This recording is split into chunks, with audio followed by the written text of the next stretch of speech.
Inihahandog ng Philippine Air Force at ng himpilang ito ang programang gagabay tungo sa kapayapaan ng bawat mamamaya at pag-unlad ng buong pamayanan.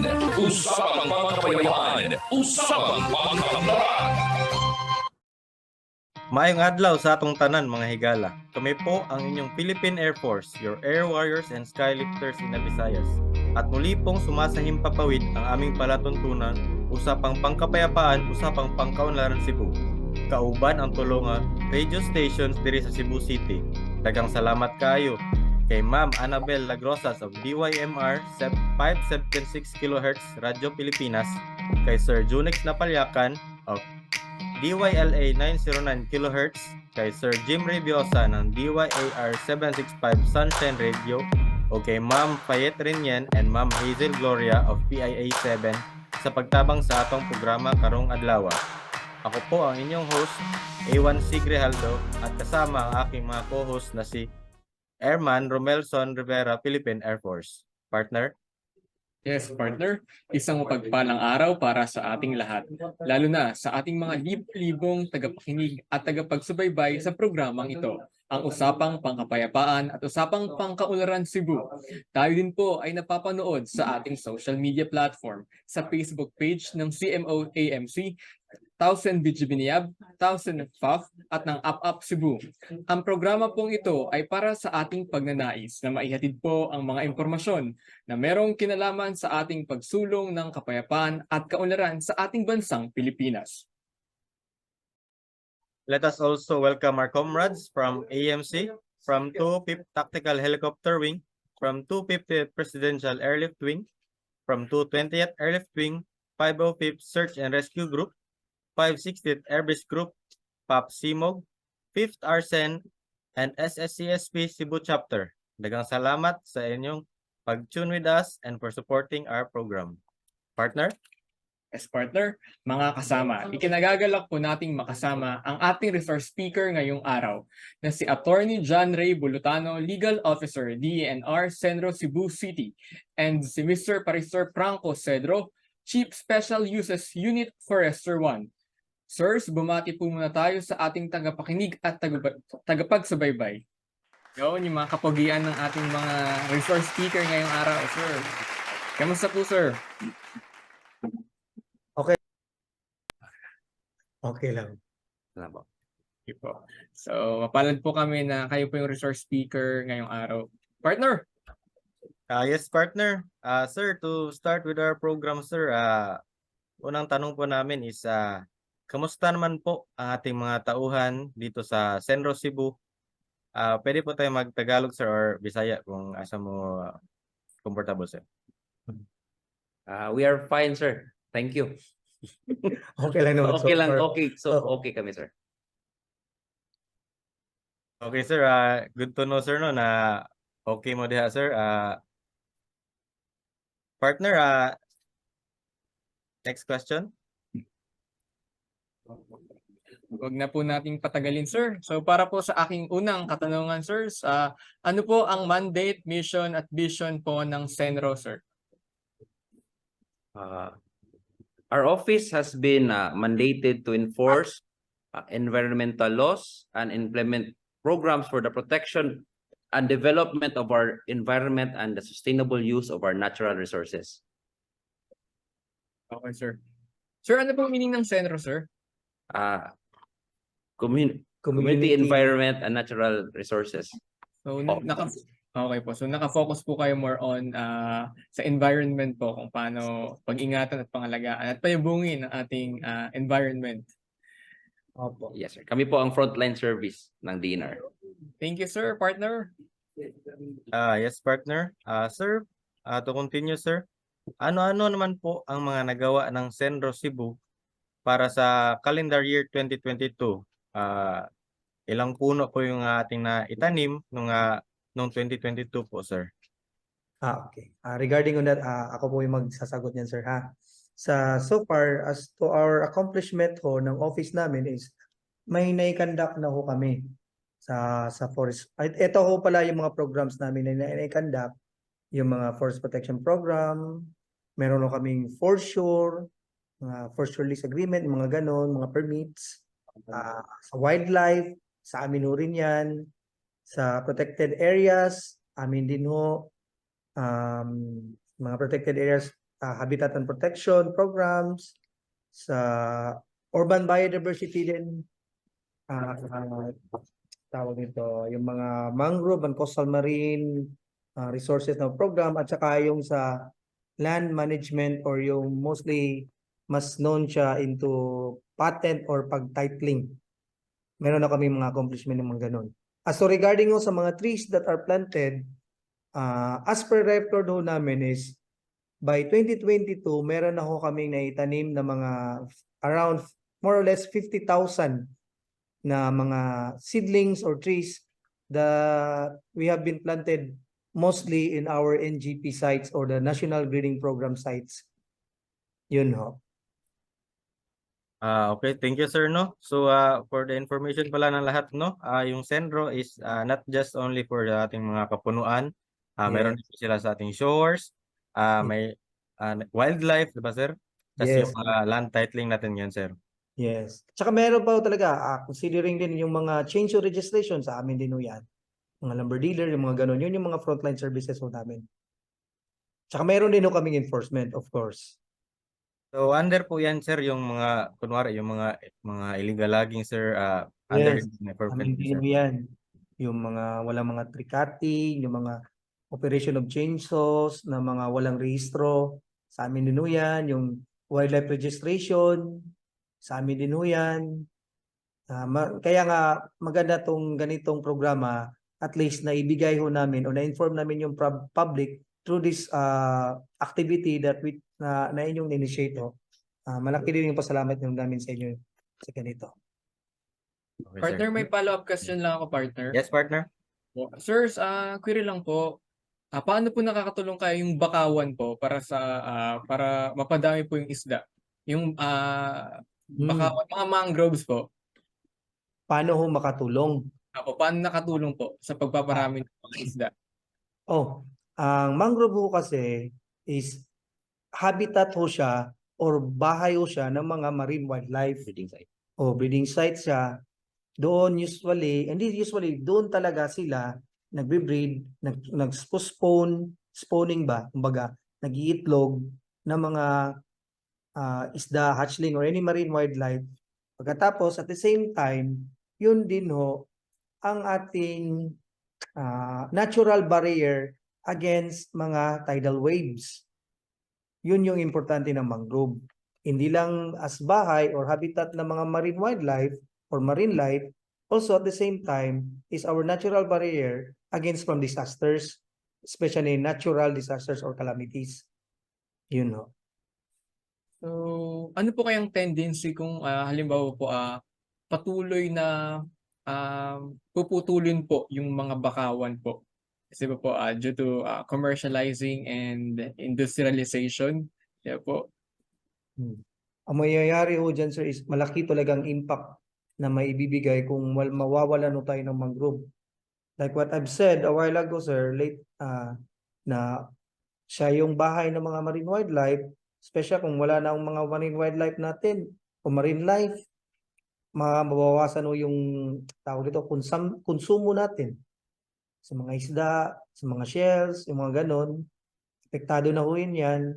At saka at the same time ho, yung mangrove, pag mawawala ho din sila, kung mayroon ho tayong tidal waves, mga ganon, ng mga disaster, ang mayayari niyan is directly affected ho yung dryland o yung mga yung sa upper.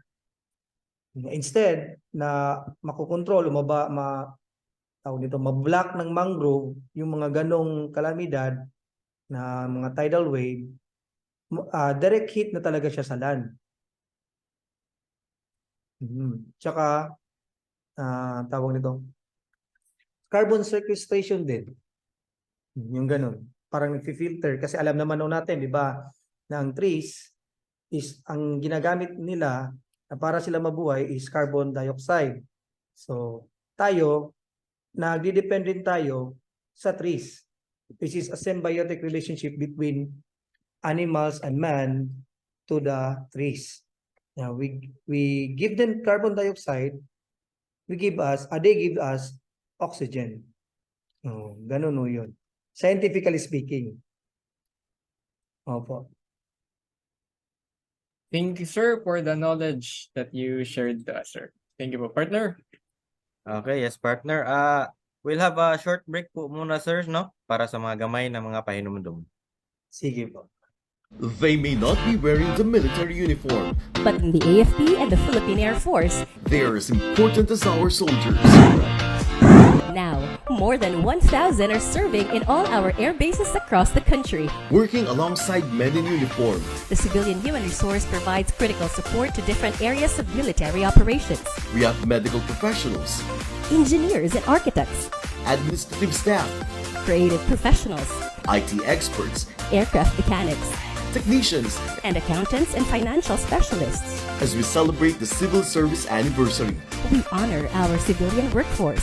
Our future ready servant heroes. This is more than just a job. It's a calling. Are you ready to answer the call? Join us in the Philippine Air Force. That's Pati na meeting. See you on our next Okay, balik na tanong para sa atong topic. Kauban ng atong resource speaker for today, gikan sa Senro Cebu. Partner? Yes, partner. Nakakatuwa, partner, yung ating commercial ay may connected dito sa ating topic ngayon, no? Na kung saan yung Senro na masasabi natin na makakatulong to dahil nga sa makabagong teknolohiya na tayo, may minsan nalilimutan na rin natin kung ano yung kahalagahan, no, ng pangangalaga sa ating kalikasan at pagpapayabong ito. Sa aking katanungan, sir, ano po yung pinakamagandang oras o panahon sa mga aktibidad sa pagtatanim po ng mga puno, sir? Okay. Based on the information given to me by my colleague, the best time to plant trees is during rainy season, which means the third and fourth quarter of the year. Opo. Kasi to add on sa sinabi ni Attorney Jan is rainy seasons kasi kailangan talaga ng mga kahoy o ng seedling, especially kasi bata pa yan, juvenile pa yan, kailangan niya ng tubig. Kasi pag itatanim mo natin yan during El Nino, which is drought, na mahina o may scarce tayo sa supply ng tubig, malaki yung tendency niya ng mortality or yung mamamatay yung mga seedlings. Tsaka malakas din yan, malaki-laki rin ang maintenance niyan. Unlike dito sa rainy seasons is konti lang talaga ang kailangan na maibigay na maintenance sa mga seedlings compared to talaga ng dry season or yung drought or tawag nito by dry seasons, redundant na.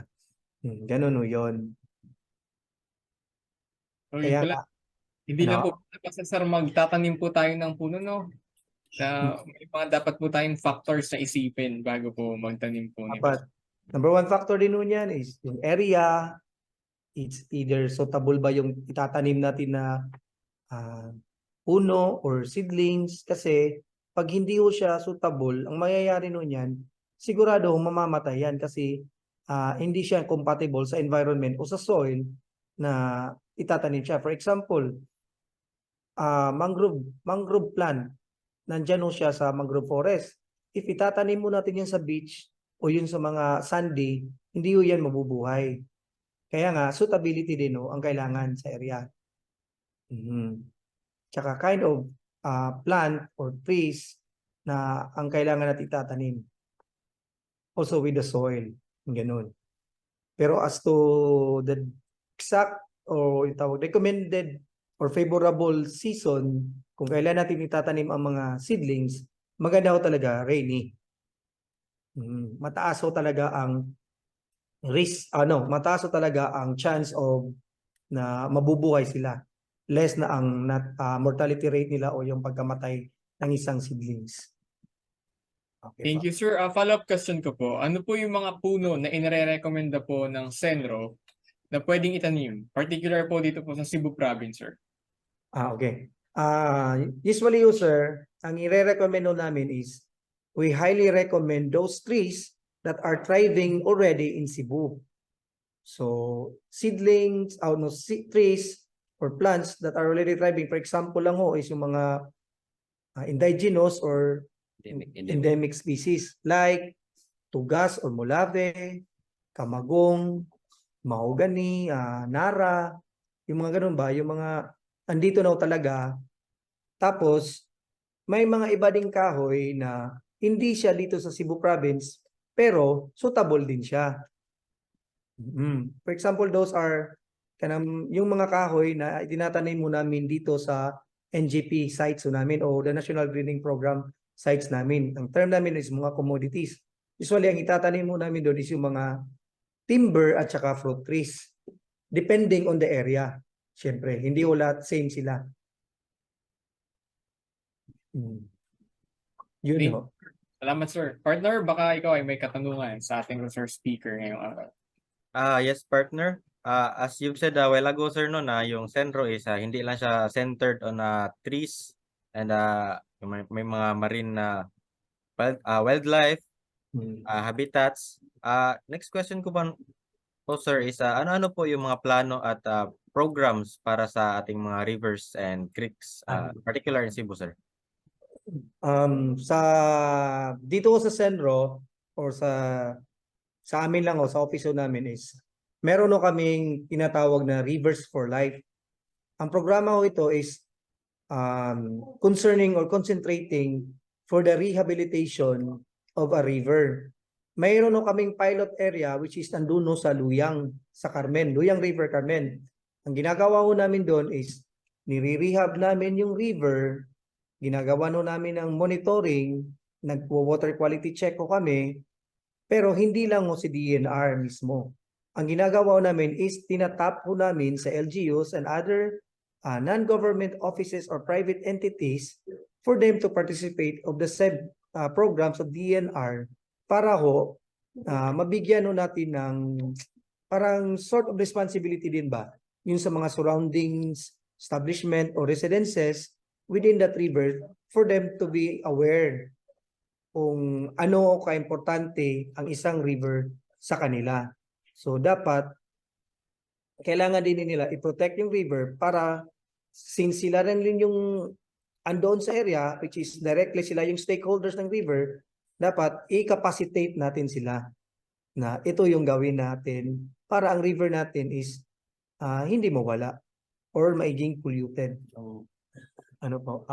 We have an activity tomorrow. Ay, oo. Okay. Meron din pala kaming International Coastal Cleanup na activity sa andun yung area namin. Isa din yan yung Luyang River. Doon kami. Doon yung area namin. Yes, sir. Bali, mag-join din po yung Air Force sa activity na yon, sir. Oo, pwede yun. Pwede yun talaga. Pero as diver, sir. Bali, underwater naman po. Parang scuba surero siya na style, sir. Scuba Surero. Oh, meron din no. Yes, I sir. think EMB? E- EMB pa na. meron sa CDD. CD. Sa Conservation Division, Conservation and Development Division nung namin sa regional office. Yung Scuba Surero. Meron din yung ganun. Opo, sir. Sa coast. Follow-up question lang po, sir. Yung project po sa Luyang River, sir, bali, yun po yung first natin na River for Life na project, sir, dito sa Cebu City, sir. Ang una sila, tapos binalik na rin. Sad to say, hindi naging successful, pero ginawa na namin is nag-continuous pa rin kami. Yun pa rin. Until such ma-achieve namin talaga yung target na may classification kasi yung river. Base yun sa EMB na classification, pag freshwater at saka saltwater, iba-iba yan. May class SA, class SS, SA, SB, SC, SD, mga garon. May class A, B, C, and D. Hindi ko lang talaga familiar talaga, sir, ha? Pero ang alam ko talaga is yung SA or SS or class A, kung sa tubig na freshwater, A ata yun. Tapos kung sa tubig na maalat, SA, pwede ho siya. Yung A ata is pwede mainom, yung mga ganun ba? Yung mga B is, ang recommendation lang is pwede lang pangligo. Yung C is industrial na, no direct skin contact, yung mga ganun. Pero ang aim mo talaga namin is to improve the quality of the river from its present condition to a better condition na. You know, yung Rivers for Life. Okay, sir. Thank you so much for that, sir, no? At malaking tulong po 'yan. Hindi lang sa mga mamamayan na malapit sa river, pati na din sa earth as a whole, 'di ba? Sabi nga Opo. nila, it starts with one river lang. Tapos lahat-lahat na din po 'yan. Okay, Opo. sir, mag-break po muna tayo para sa gamay na pahinumdum. Okay, sige. While the Philippine Air Force guards and protects the Philippine skies, On the ground, a special unit stands ready to protect and serve. all on 4 feet. Heroism truly shines through countless shapes and sizes. In this case, they are covered with fur and unbreakable spirit. Meet Buddy and Monroe. They are two of many canine dogs of the Philippine Air Force. These furry heroes are more than just cute faces. They are huggable, yet they possess great strength and remarkable skills. With their heightened senses, these furry warriors can be trained and transformed into focused, agile, and highly skilled operatives, capable to track down targets. Sniff danger and execute daring rescue missions. Beyond their remarkable abilities, What truly sets canine dogs apart are their loyalty, and unconditional love. ultimate proof of the incredible connection between humans and animals. Truly, they are not only man's best friend. They are protectors and heroes as well. Let's staff in a minute. See you on our next flight.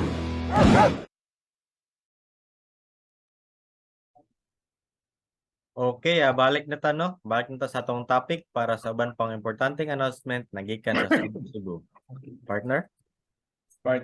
Sir, sa query ko po, paano po maging member ng Senro po? Ano po yung mga qualifications? Kung baka may mga gusto pong mag-join po sa inyong organization, sa mga nanonood ngayong araw, sir. Okay. Kasagaran diri sa among office no mga foresters, kundi foresters, mga forest rangers. So naay background sa forestry. Napod mi tungod kay nami licenses and patents na kinahanglan pod nami mga geodetic engineers, mga nana.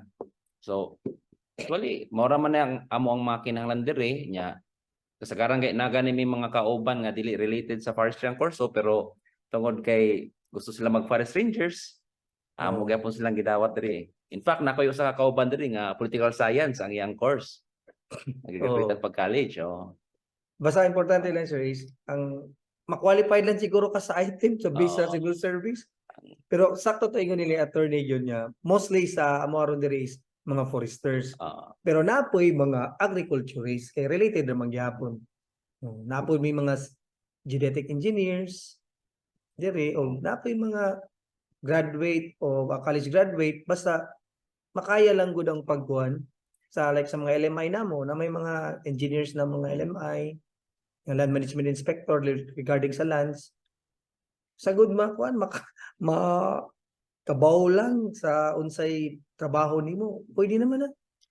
Ang importante dyan jud sir nga naa-joy love sa environment kay kani magud ang among trabaho mo require ni nga adto mi sa bukid, lagyo na. kayo, magsiglakaw-lakaw, inana nya magstay dito, malayo sa pamilya, inana ba? At least committed o dedicated Dedicated. sa trabaho. Na Mao lang jud na. kinahanglan po naman na ang pagka not just only as kuan yan ang government employee ra pud me kinahanglan amo pud heartily ang among pagtrabaho.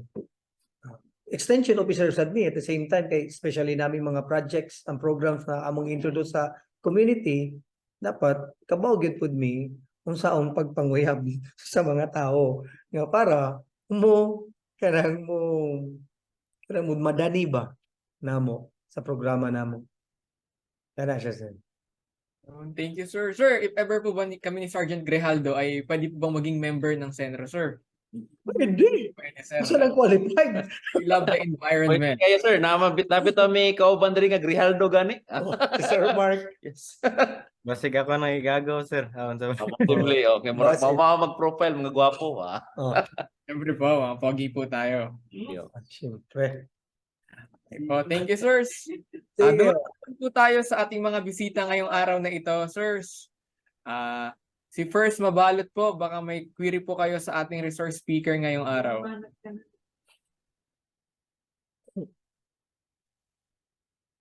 Sir, magandang hapon po, sir. Ay, magandang hapon. I'm Sir Good Sergeant afternoon, Mabalik sir. po. Sir, may question lang po ako, sir. Sir, just you said, sir, na DNR po itong Senro. Opo. Sa pag-unlad po ng isang country po, it affect the environment and our wildlife. So Opo. it pollute our river and destroy our forestry.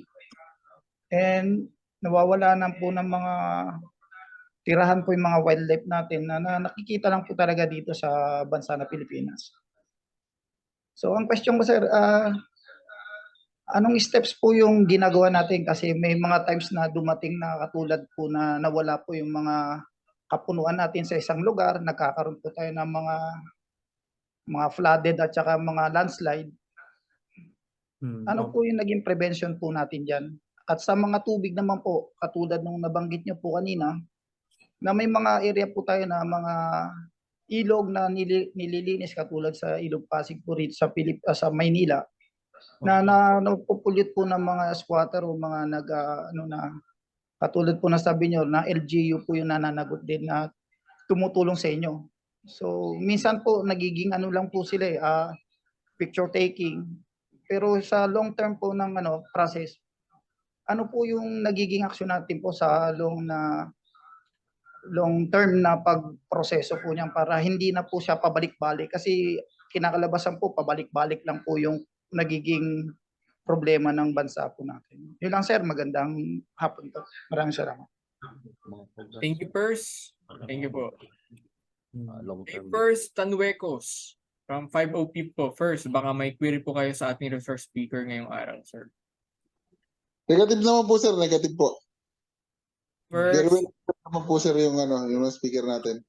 thank you, Pers. Romel, magsasagot pa ata sila, attorney, regarding sa tanong ni Master Mabalot.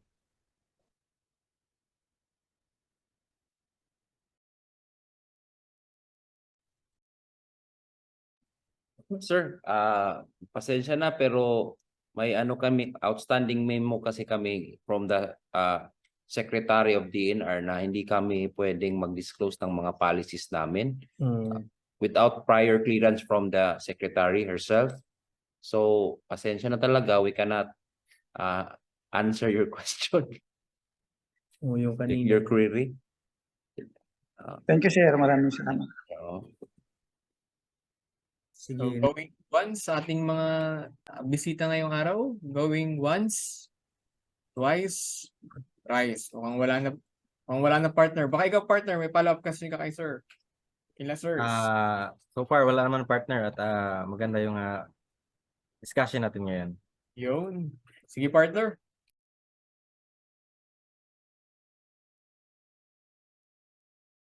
Sir, ma'am, bago po matapos sa ating programa, atin pong pakinggan at hinga ng parting statement or messages ang ating guest speaker for today. Sirs, baka meron po kayong additional announcement?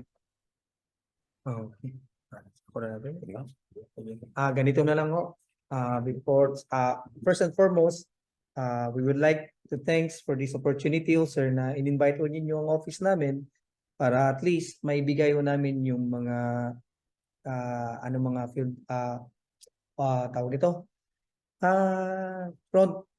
frontline activities or services na meron ho ang office namin.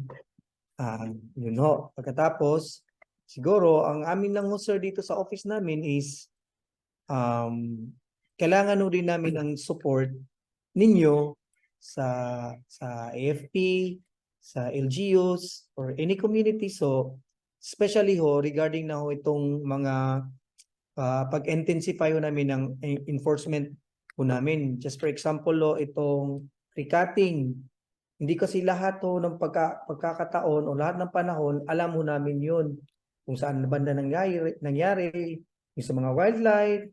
Kung meron ho kayo nakikita ang mga wildlife, pwede ho kayo kumontak sa amin to verify whether ang isang tao is meron ba siyang registration sa DNR. Yung mga tree cutting, pwede nyo sabihin, may cutting ho dito na yung nangyari. Pwede papuntahan ho ninyo dito para ma-investigate namin kung may subsisting permits o silang na ibinigay na galing mo sa office namin or any DNR office. Yun lang ho ba? Parang tulong na ho sa aming office. Tsaka, ano pa? Sa Yung mga programa. yung mga programa namin, lalo na yung yung sa side ng enforcement namin, yung the filing of criminal cases, kailangan talaga namin yung support ng community kasi kung walang witnesses, mahirap mag-file ng kaso.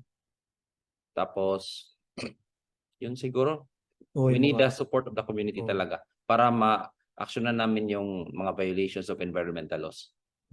Kasi medyo malaki talaga yung jurisdiction namin. Tulad ng office namin dito sa DNR Central Cebu City, from Minglanilla pa taas. So, malaki yung area tapos limited lang yung manpower namin. Tsaka sir, yung coverage zone namin, by the way, since na-mention na ni Attorney General, from Minglanilla to kami to North, Bantayan. Tsaka may dalawa kaming stations, Carmen at tsaka Toledo. Yung Toledo station namin is Taburan, Toledo, Asturias, o Balamban. The rest of sa amin dito sa main is from Liloan to Minglanilla. Except Liloan din. Sorry. Consolacion to Minglanilla, and then ang station ng Carmen namin is from Liloan towards Pabantayan na o north. Hindi lang siguro namin yung mga projects and programs, sana suportano kami ng taong bayan sa mga programa ho namin. Yes sir. Question lang sir. In case sir namin ma-report na mga example, mga activities ng kunwari mga illegal logging, asa may pwede mo report sir? Asa ang area sir, jurisdiction? Depende sa Example sir, sa Lapu-Lapu mo sir. Sa amo sir. Cebu City. Cebu City. Sir. Sa main office namin. Or if ever sir kanang sa ibang kunwari sir, taga Manila sir, sa na kwan sir, asa sila pwede mo dole sir, or nasa sila contact number na ang hotline is waligid sir nga dali is bisag kamo kabaw na gyud siya kanang 8888. 8888 sir. Okay sir. Mao gini pinakadali nga hotline. Thank you sir. Partner? Yes, partner. So bago po tayo magtapos, thank you po sir sa inyong ibinahaging kaalaman sa ating mga manonood at sa amin ni Sergeant Grijaldo at sa buong Philippine Air Force. Tama po, napangalagaan po natin yung kalikasan para a happy place to live in. Thank you po. Sige po. Thank you, Thank you for the opportunity po. Thank you. Information and discussion you shared to us. Saludo po kaming lahat sa ginagawa ng Centro Cebu sa ating area of responsibility hanggang sa muli po, sir.